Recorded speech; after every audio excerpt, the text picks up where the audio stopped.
할렐루야. 우리 말씀 함께 보겠습니다. 함께 보실 말씀은 에베소서 1장입니다. 에베소서 1장 7절에서 14절까지의 말씀을 함께 한 절씩 교독하겠습니다. 에베소서 1장 7절부터 14절까지 말씀입니다. 한 절씩 교독하겠습니다. 우리는 그리스도 안에서 그의 은혜의 풍성함을 따라 그의 피로 말미암아 속량 곧 죄 사함을 받았느니라.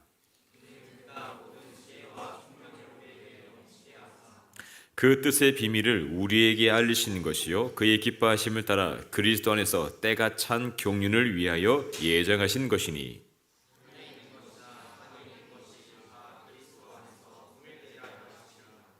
모든 일을 그의 뜻의 결정대로 일하시는 이의 계획을 따라 우리가 예정을 입어 그 안에서 기업이 되었으니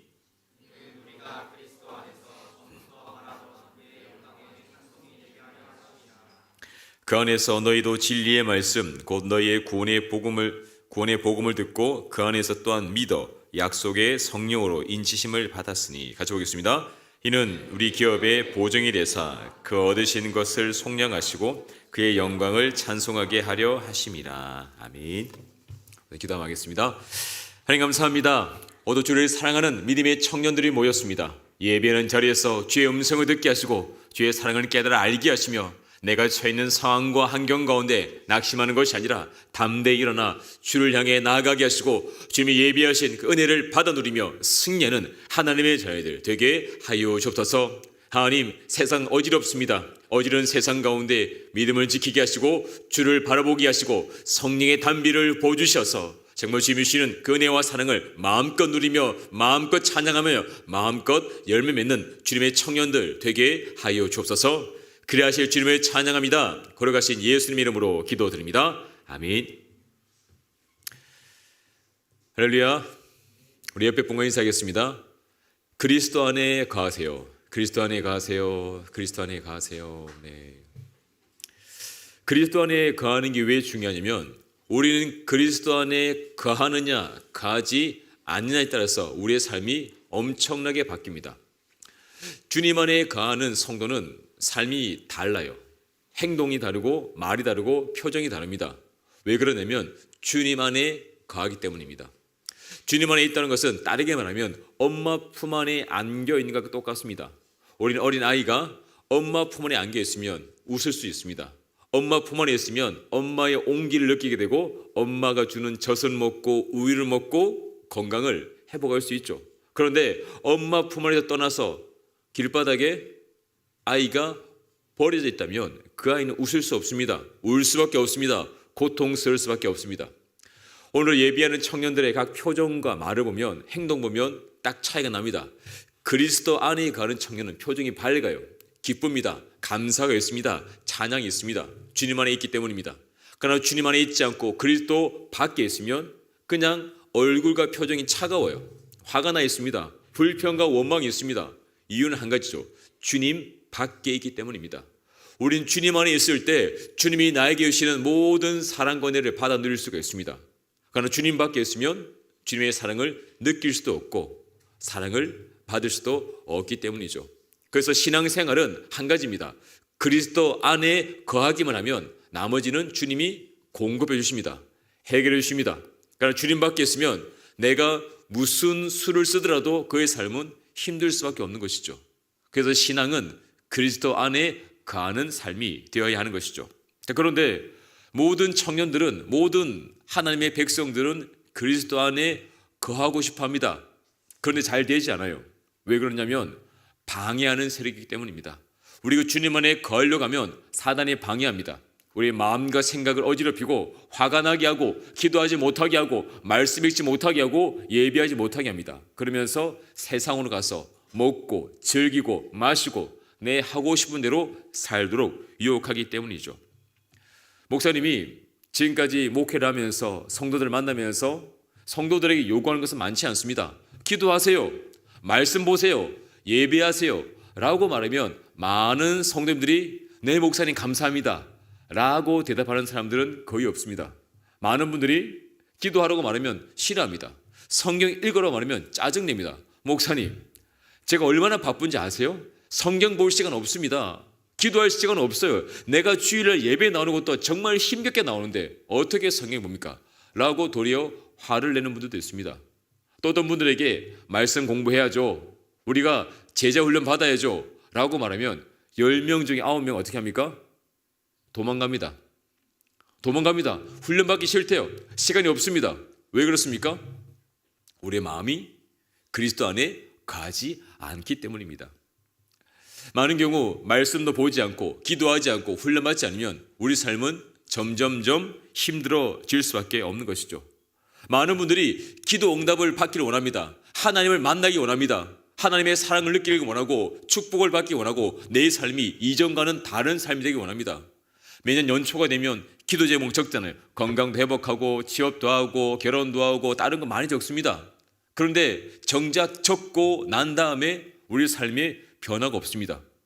작년과 똑같이 기도하지 않습니다. 작년보다 더 나은 신앙의 모습이 보이지 않습니다. 그러면 우리 삶도 작년과 똑같이 흘러갈 수밖에 없는 것이고 오히려 작년보다 더 힘든 믿음의 삶을 살 수밖에 없는 것이죠. 그래서 우리는 믿음으로 살기로 다짐하고 우리 청년부에서 전 교회가 한마음으로 무엇을 하고 있습니까? 말씀 대행진을 하고 있습니다. 이건 다른 게 아닙니다. 말씀과 기도로 주님께 나아가는 것이죠. 우리가 더 건강해지는 겁니다. 그런데 이 일을 하게 되면 반드시 따라오는 게 있습니다. 무엇이 따라올까요? 말씀 보고 기도하고 훈련 받으러 가면 반드시 따라오는 게 있습니다. 그게 바로 사단의 시험입니다. 못하게 합니다. 말씀 보려고 하면 다른 일이 생깁니다. 갑자기 전화가 오고 갑자기 짜증이 나고 갑자기 화가 납니다. 성경보다 더 급한 일이 생깁니다. 이게 사단의 유혹입니다. 그런데 이 유혹을 우리는 이겨내야 됩니다. 마음 잡고 교회 왔습니다. 순모임 합니다. 그런데 갑자기 옆에 있는 순장님이 혹은 다른 순원들이 내 마음을 화나게 만듭니다. 다음부터 교회 안 와야지. 기도 안 해야지. 성경 안 봐야지. 우리 마음이 흔들립니다. 이게 사단의 유혹인 것이죠. 우리가 말씀과 기도 당연한 일입니다. 우리가 하나님을 믿으면 말씀 보고 기도하는 것은 당연한 일이죠. 그런데 이 당연한 일을 할 때 사단의 방해가 있고 이 방해는 당연히 우리가 이겨낼 수 있습니다. 왜 그렇습니까? 하나님은 사단이 우리를 힘들게 할 걸 아시고 우리에게 승리할 수 있는 길을 열어주셨기 때문입니다. 그래서 로마서 8장 37절 말씀 제가 읽어드리겠습니다. 그러나 이 모든 일에 우리를 사랑하시는 이로 말미암아 우리가 넉넉히 이기느니라. 하나님은 우리에게 유혹이 있을 걸 알고 계십니다. 그래서 우리에게 넉넉히 이기도록 힘과 능력과 도움의 손길을 허락하시는 것이죠. 우리 혼자는 할 수 없습니다. 그러나 우리는 함께 모여서 예배하고 순모임으로 찬양할 때 그 유혹을 이겨낼 수가 있는 것이죠. 바로 이 자리가 승리의 자리입니다. 내가 찬양하고 예배하고 주의 전에 나올 때 그때부터 승리가 시작되는 것이죠. 이것을 바로 그리스도 안에 거하는 성도의 삶입니다.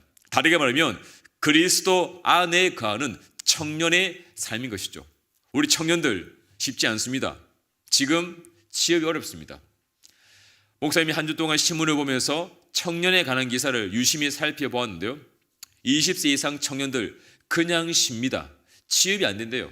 그리고 취업하려고 원서를 넣고 면접 보면 대부분 떨어진대요. 왜 그러냐면 요즘 회사에서 뽑을 때 직원을 채용할 때 신규 직원 채용을 하지 않고 경력자를 우선 모집한다고 합니다. 네. 이것이 요즘의 현실이에요. 취업도 힘들고 경기도 어렵고 모든 것이 어려운 현실입니다. 이것이 우리의 현실인 것이죠. 그러나 이 모든 어려움 가운데 우리가 낙심하지 않고 일어설 수 있는 방법은 한 가지입니다. 누구 안에 거하면 됩니까? 그리스도 안에 거하는 것입니다. 주님 안에 가면 우리는 일어설 수 있습니다. 주님 안에서 주님이 우리에게 주시는 축복이 세 가지가 있습니다. 그 세 가지 축복을 우리 한번 함께 살펴보겠습니다. 7절, 8절 말씀 같이 합독하겠습니다. 우리는 그리스도 안에서 그의 은혜의 풍성함을 따라 이는 그가 모든 지혜와 총명을 우리에게 넘치게 하사. 세 가지 축복 뭡니까? 7절의 첫 번째, 그리스도 안에서 무엇이 있습니까? 그의 은혜가 풍성합니다. 그의 은혜의 풍성함을 주세요. 두 번째, 그의 피로 말미암아 우리는 무엇을 받았습니까? 속량 곧 제사함을 받았습니다. 구원을 받은 것이죠. 그러면 구원받은 자들에게 8절 또한 무엇을 주십니까? 그의 모든 지혜와 총명을 넘치게 부어주십니다. 이게 그리스도 안에 있는 자에게 주시는 하나님의 축복입니다. 자, 먼저 은혜는 어떻게 왔습니까? 은혜는 우리가 무엇을 해서 받는 게 아닙니다. 은혜는 그냥 하나님이 조건 없이 부어주시는 사랑의 은혜입니다. 내가 아무것도 안 했어요. 하나님 주시는 겁니다. 이 선물이 은혜인 것이죠. 그런데 그 은혜가 어떻게 부어졌습니까? 풍성하게 부어졌습니다. 풍성함은 넘치는 것입니다. 하나님은 우리에게 그냥 은혜를 그냥 먹고 살 정도 조금 주는 것이 아니라 하나님 은혜는 항상 풍성합니다. 풍성함은 오직 하나님 안에서만 누릴 수 있는 축복인 것이죠. 그런데 세상에도 가끔 풍성함을 느껴지고 세상도 풍성해 보입니다. 세상에 가면 무엇이 풍성합니까? 돈도 풍성한 것처럼 보이고 먹을 것, 마실 것, 권력, 취미, 즐거움, 오락 풍성한 것처럼 보입니다. 그런데 세상이 주는 풍성함을 따라가면 그 결과는 비참합니다. 그건 역사적으로 증명되었습니다. 세상은 그 풍성함을 누리기 위해서 다툽니다. 싸웁니다. 전쟁을 일으킵니다. 왜 전쟁합니까? 남의 것을 빼앗아서 내가 풍성하게 살려고 전쟁이 벌어지게 되는 것이죠. 그 전쟁의 결과, 그 인간이 잘 먹고 잘 살려고 한 결과가 오늘날 무엇으로 나타났습니까?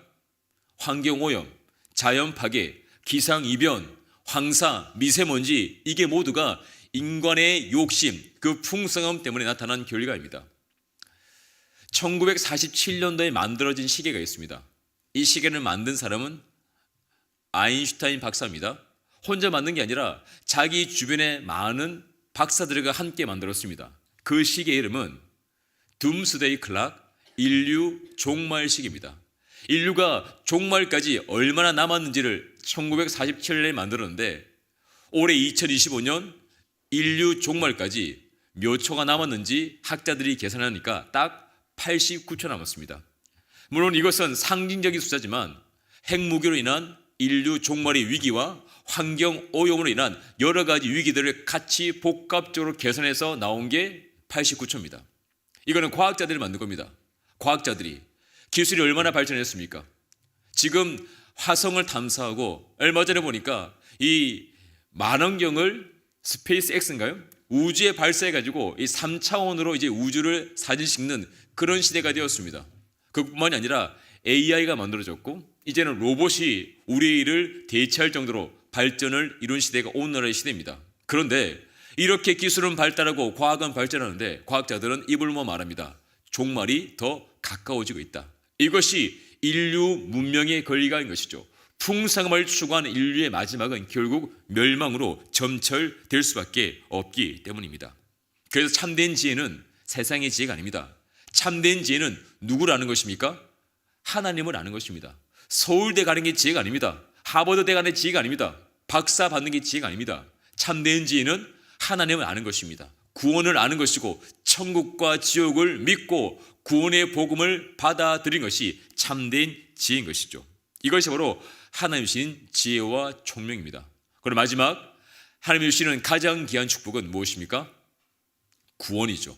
구원이 가장 귀한 축복입니다. 구원은 하나님이 우리에게 선포하시는 겁니다. 너 죄 없어. 너 하나님의 자녀야. 너 천국 백성이라. 그거 선포하시는 것이 바로 구원인 것이죠. 그래서 구원은 가장 풍성한 축복이며 가장 지혜로운 축복이 구원입니다.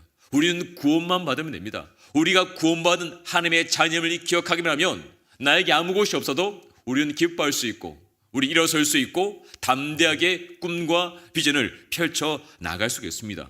왜 그렇습니까? 구원은 내가 선포하는 것이 아닙니다. 구원은 만왕의 왕이신 하나님이 선포하신 것이기 때문에 하나님이 나의 아버지가 되시고 나의 구원자가 되시고 나의 인도자가 되시면 우리 삶은 두려울 게 없기 때문이죠. 좀 어려운 말을 지금 우리 친구들과 나누려고 하는데요. 헬라에 보면 중요한 개념은 그 개념을 여러 가지의 단어로 설명합니다. 한 단어로 설명이 안 되는 겁니다. 그만큼 중요한 뜻이 있기 때문이죠. 가장 중요한 것 중에 하나가 시간이죠. 헬라어에서 시간은 두 가지로 표현합니다. 크로노스의 시간과 카이로스의 시간. 들어보았죠? 한 번도 안 들어본 것처럼 표현하지 말고 들어보았죠? 네, 들어봤을 겁니다. 꿈속에서라도. 이 크로노스는 흘러가는 시간입니다. 시계바늘이 1초 째깍 지나가는 시간을 우리는 크로노스의 시간을 말합니다. 카이로스는 나에게 의미 있게 다가오는 시간입니다. 생일, 결혼하면 결혼기념일, 이렇게 나에게 의미가 있고 기도 응답 받은 그 순간, 내가 첫사랑을 만날 그날, 없어요? 있을 겁니다. 앞으로 그날이 바로 카이로스의 시간이 되는 것이죠. 이렇게 시간은 중요하기 때문에 두 가지의 단어로 설명합니다. 또 중요한 게 있습니다. 뭐가 중요합니까? 사랑이죠. 사랑. 헬라어에서 사랑은 네 가지의 단어로 설명합니다. 첫 번째는 아가페, 들어봤죠? 하나님의 신적인 사랑, 아가페입니다. 두 번째 필리아, 형제끼리의 사랑을 필리아라고 말합니다. 세 번째 에로스, 남녀 간의 사랑이죠. 마지막 스트로게, 가족 간의 사랑을 말합니다. 이렇듯 사랑은 네 가지의 단어로 설명합니다. 사랑보다 더 중요한 단어가 있습니다. 그게 무엇일까요? 지금 말하고 있잖아요. 무엇일까요? 주찬, 말하려고 하는데 구원. 그렇지. 구원이 중요하죠. 구원은 무려 6가지의 단어로 설명합니다. 구원. 그런데 그 구원은 6가지 다 설명하면 우리 친구들 잘 거예요. 그래서 안 그래도 헬라 안 되는 거 이상 들었는데 잠이 오기 때문에 6가지의 단어 중에서 3가지만 뽑아서 구원을 설명하겠습니다. 첫 번째는 디카이오. 이것은 무엇이냐? 선포입니다. 선포. 법관이 땅 죄 없다, 무죄에 선고하는 것. 이게 구원입니다. 구원은 하나님이 우리에게 너 죄 없어 라고 선포하신 게 구원입니다. 두 번째 의미는 아고라죠. 아고라죠는 사는 겁니다. 구입하는 거죠. 하나님께서 우리를 사셨습니다. 예수님의 핏값으로 우리를 사셨어요. 더 이상 우리는 사단의 권세에 놓여 있는 것이 아니라 하나님의 자녀가 되었습니다. 이게 구원입니다. 하나님 우리를 사셔서 천국 백성, 하나님의 자녀가 된 것이 구원이죠. 마지막 세 번째는 루트로. 루트로는 해방을 말합니다. 당시 신약시대에 많은 노예들이 있습니다. 그 노예들은 돈을 모아서 자기의 노예 문서를 사서 노예에서 떠날 수가 있습니다. 자유가 되는 것이죠. 혹은 자기의 가족들이 돈을 모아서 자신을 사서 노예에서 그 문서를 태우면 자유인이 되는 겁니다. 이게 구원입니다. 죄의 종에서 벗어나서 하나님의 백성으로 자유를 누리는 것, 그게 구원인 것이죠. 그러면 구원은 무엇입니까? 세 가지 요약하면 하나님 우리를 죄 없다고 선포하신 겁니다. 예수의 피로 우리를 사신 겁니다. 죄의 권세에서 노임받은 게 구원인 것이죠. 이 구원을 받았으면 우리는 기쁠 수밖에 없습니다. 우리는 하나님을 찬양할 수밖에 없는 것이죠. 그게 바로 구원의 열매입니다. 하나님은 우리를 구원하여서 우리를 옮기셨습니다. 구원받은 자들은 이전에 살던 곳에 그대로 있는 것이 아니라 하나님이 예비하신 곳으로 옮겨지게 됩니다. 그것이 골로새서 1장 13절, 14절 말씀입니다. 같이 보겠습니다. 그가 우리를 옮기셨으니 그 아들 안에서 우리가 속량고 제3을 얻었도다. 아멘. 자, 우리가 이전에는 어디에 살았습니까? 마포구 망원동 월드컵로 7길 24 번지가 아니라 흑암의 권세, 지옥에 살았습니다. 그러나 주님은 우리를 건져내어서 어디로 옮기셨습니까? 그의 사랑의 아들의 나라. 한 단어로 말하면 천국입니다. 하나님은 우리를 지옥에서 건져내어서 천국으로 옮기셨어요. 우리가 한 것은 없습니다. 우리는 믿기만 했는데 하나님 우리를 건져내셨고 이사를 시키셔서 천국으로 우리를 인도해 가신 것이죠. 이게 구원입니다. 이게 은혜입니다. 이걸 깨닫게 되면 우리는 하나님을 찬양하고 감사할 수밖에 없는 것이죠. 그 내용이 9절부터 11절까지 내용인데요. 우리 9절부터 11절까지 말씀 우리 같이 한번 합독하겠습니다.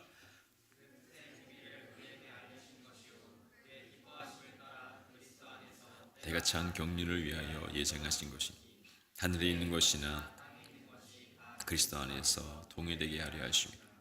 모든 일을 그의 뜻의 결정대로 일하시는 이의 계획을 따라 우리가 예정을 입어 그 안에서 기업이 되었으니 아멘. 하나님의 뜻이 여기에 다 포함되어 있습니다. 오늘 본문에 오늘 보시면 때가 찬 경륜을 따라 예정, 통일, 결정, 우리가 흔히 들어보는 단어도 있지만 듣기 힘든 단어도 있습니다. 이것이 신학적인 내용이기 때문에 쉽게 이해가 안 되죠. 그래서 이 내용을 조금 쉽게 풀어 쓴 성경이 있습니다. 그게 유진 피터슨의 메시지 성경인데요. 그 내용은 어떻게 설명했는지 한번 살펴보겠습니다. 같이 읽겠습니다. 하나님께서는 모든 것을 고려하셨고 우리에게 필요한 모든 것을 공급해 주셨으며 친히 기뻐하며 세우신 계획을 우리에게 알려주셨습니다. 하나님께서는 그리스도 안에서 그 계획을 우리 앞에 활짝 펼쳐 보이셨습니다. 그것은 만물 그 광대한 하늘에 있는 모든 것과 땅에 있는 모든 것을 그리스도 안에서 화해시키시고 종합하시려는 원대된 계획이었습니다. 이게 쉬워서 읽었는데 표정은 더 힘든 표정입니다. 길어서 힘들 수 있지만 이것을 한 단어로 요약하면 하나님의 계획은 무엇입니까? 구원입니다. 그 구원을 오늘 에베소에서는 통일로 말하고 있죠. 왜 구원이 통일이냐? 구원은 하나님의 자녀가 되는 건데 통일은 우리가 함께 예배하고 함께 기도하고 하나님의 자녀가 되는 것입니다. 그게 꼭 통일입니다. 하나님의 자녀로서 함께 예배할 수 있는 것이고 함께 구원받는 것이고 우리 가족이 함께 가정에서 밥을 먹는 것처럼 우리가 통일이어서 이 자리에서 예배하지 않습니까?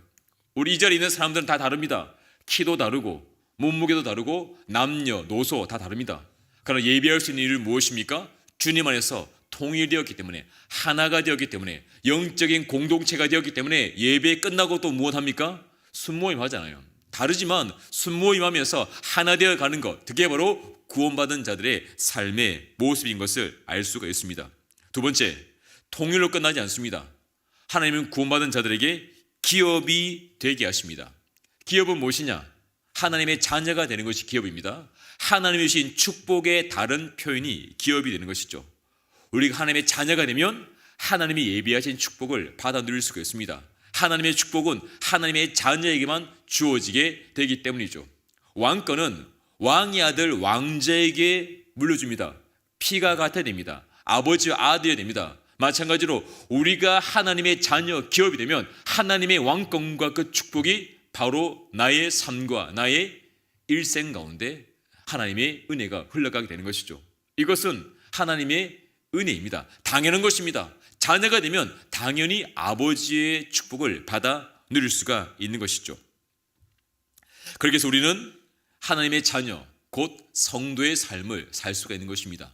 그러면 성도의 삶을 어떻게 살고 성도의 삶의 특징이 무엇인지 12절부터 14절까지 나오는데요. 같이 합독하겠습니다. 이는 우리가 그리스도 안에서 전부터 바라던 그의 영광이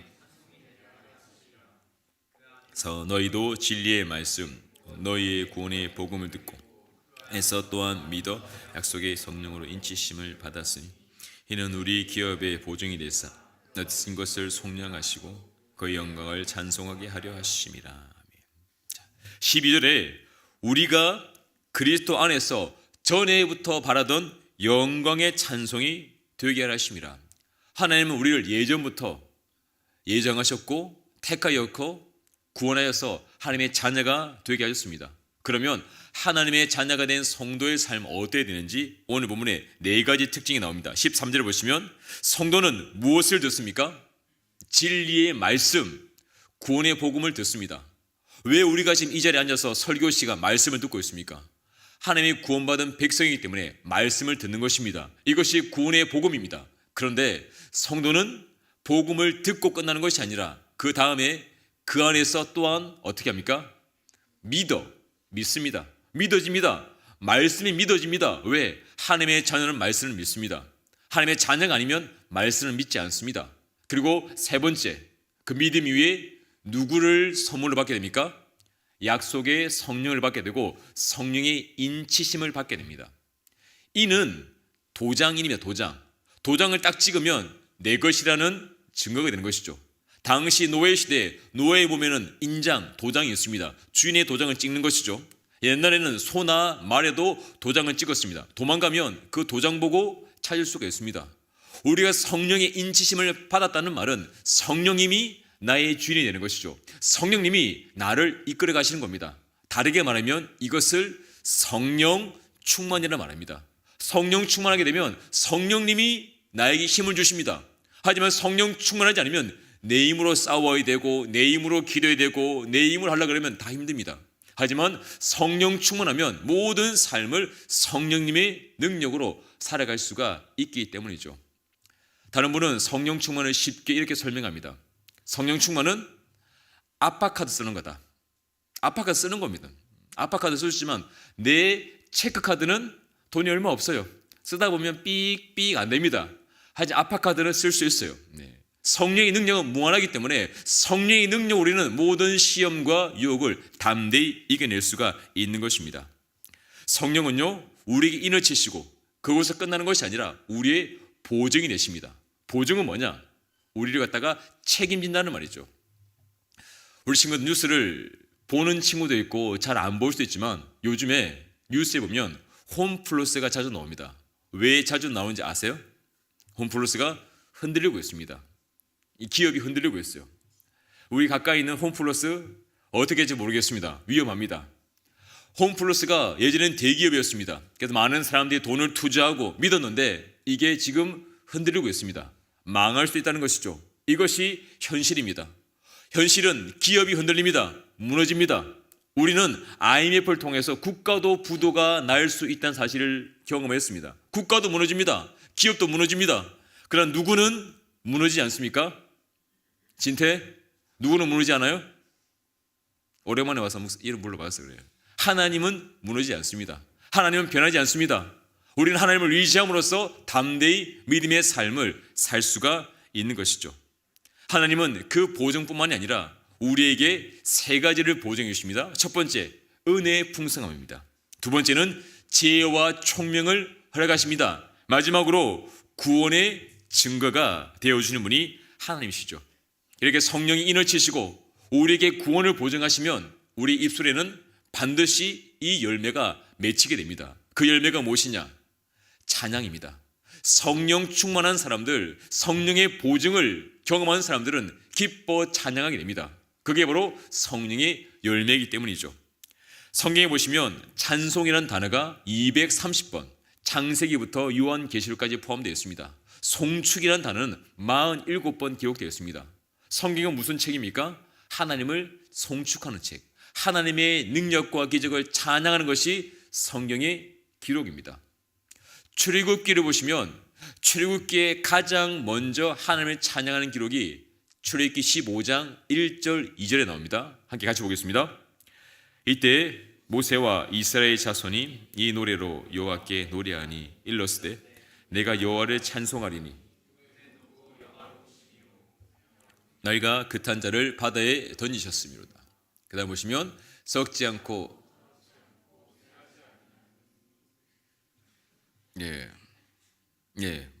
여기까지 하겠습니다.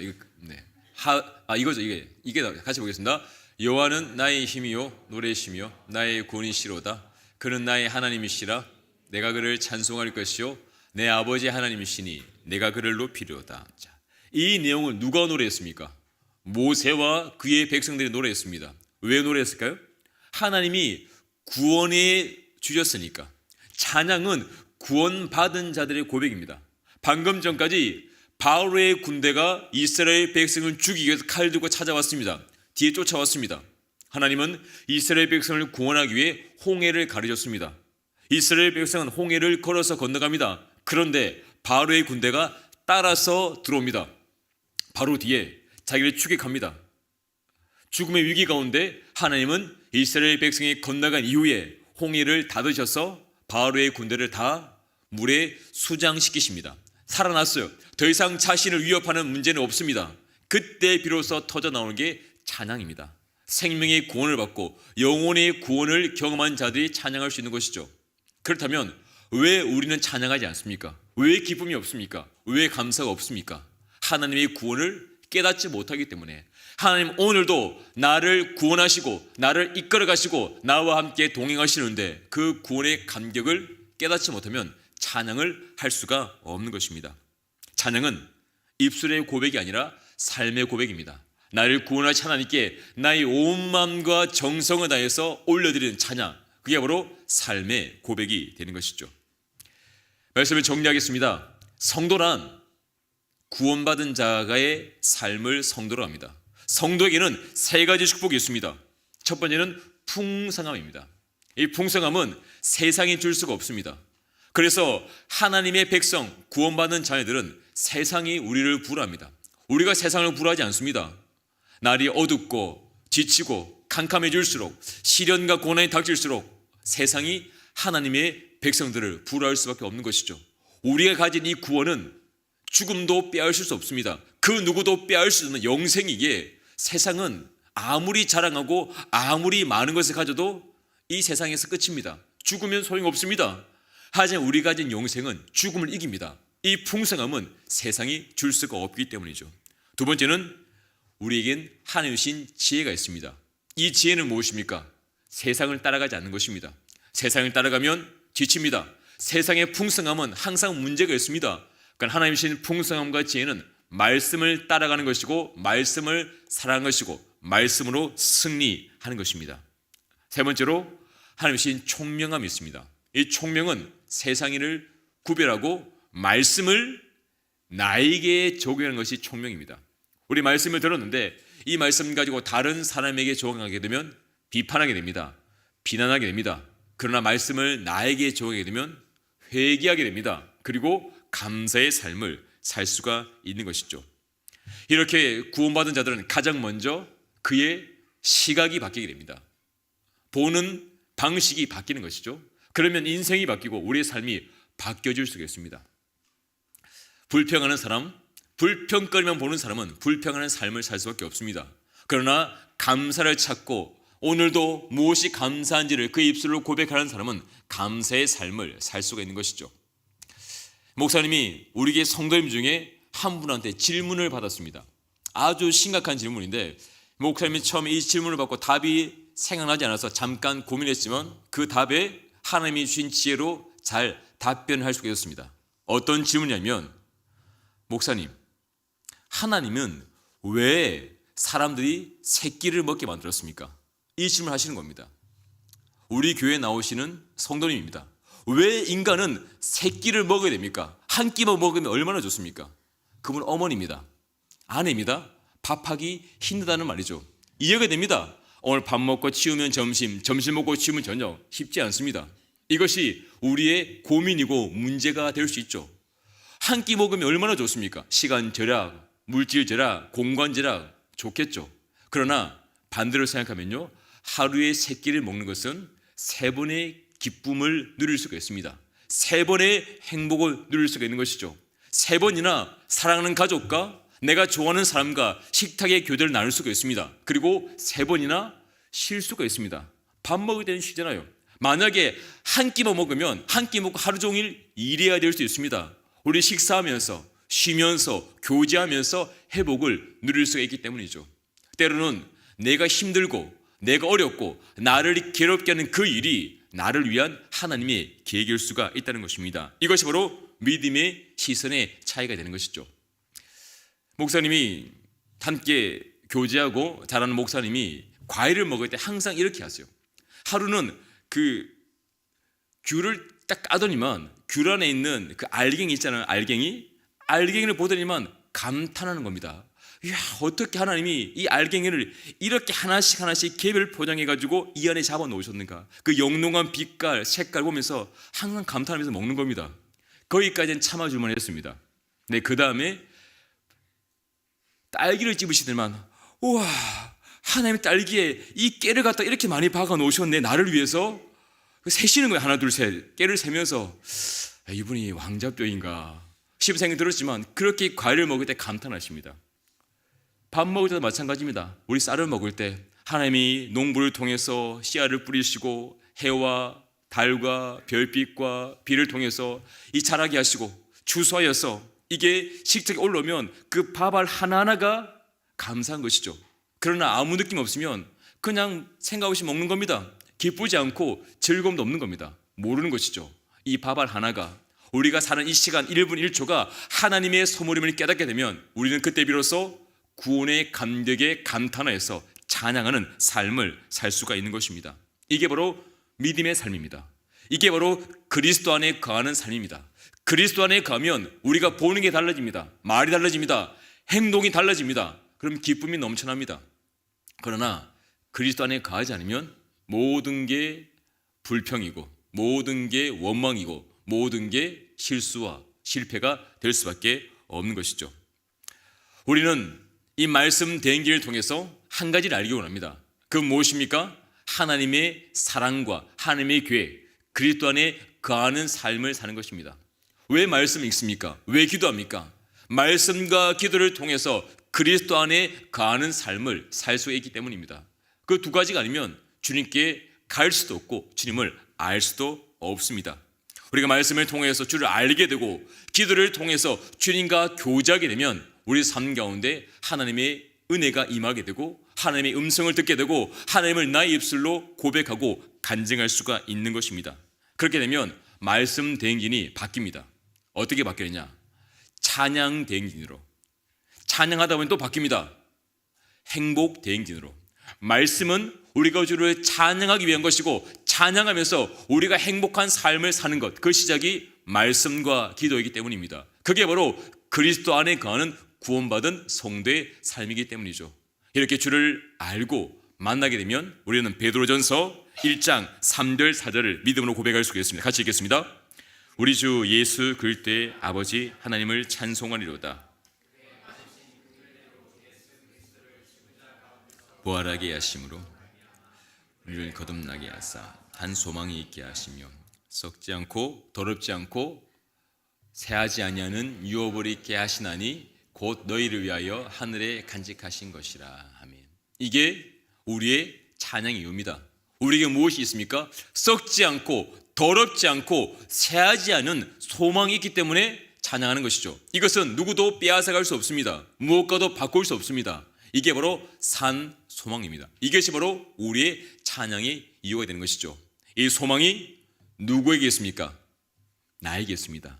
그리스도 안에 가는 우리 청년들의 심령 가운데 산 소망이 있음을 기억하면서 매 시간 매 순간 찬양하고 기뻐하며 감사하며 승리하는 주님의 귀한 자녀들 되시기를 간절히 축원합니다.